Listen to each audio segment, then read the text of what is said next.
Welcome to Essentials of Acute Care. I am Dr. Sunil Garg and today I am going to discuss about hemostatic resuscitation. It means when the resuscitation is done with the hemostatic product, it is known as hemostatic resuscitation.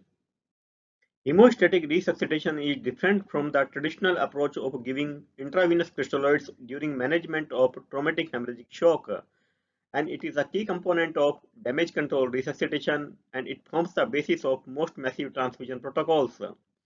As the patient loses blood during traumatic hemorrhagic shock, it is relevant to think that patients should receive whole blood or the whole blood equivalent during resuscitation.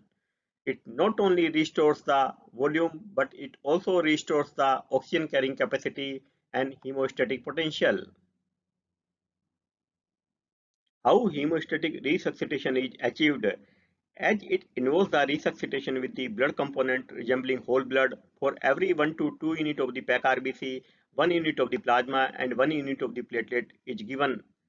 Tranexamic acid is also given within 3 hours of injury, and cryoprecipitate can be considered in those patients where coagulation factor has to be replaced in less volume and where serum fibrinogen is less and fibrinogen concentrate is not available. To guide the further therapy, frequent patient reassessment and coagulation testing is required. Other agents may be given based on blood test.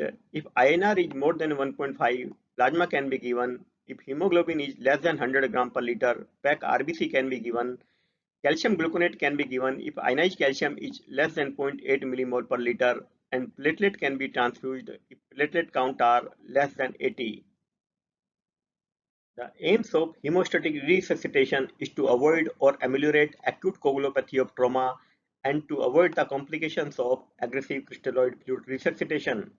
The complications of crystalloid fluid resuscitation are tissue and organ edema, worsening of coagulopathy, and precipitation of lethal triad. Here it is important to understand that acute coagulopathy of the trauma, while it is present on patient's presentation to the hospital, dilutional coagulopathy develops during the course of the treatment with crystalloids. Why crystalloids are not appropriate choice in traumatic hemorrhagic shock? Large volume crystalloids can lead to dilutional coagulopathy and worsening of the bleeding. Crystalloids have no oxygen carrying capacity, so they are unable to correct oxygen debt associated with the shock, and quantity of the crystalloid for volume correction is much more than the volume of blood required, and it is associated with the complications of volume overload.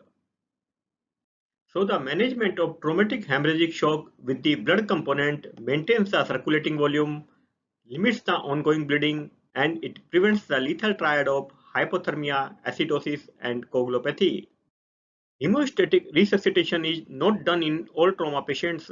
So what triggers the hemostatic resuscitation? Whenever there is anticipated or actual traumatic hemorrhagic shock patients, or whenever the patient has ongoing instability even after 4 pack RBC transfusion. In terms of available evidences, there is no RCT evidence for RBC, FFP and platelet ratio, but it is supported by the numerous observational studies.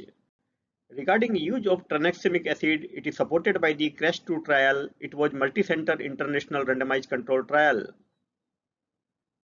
This is all about hemostatic resuscitation. Thanks for watching the video, and if you have any feedback, suggestion or comments, please write down in the comment section box. Once again, thanks for watching the video.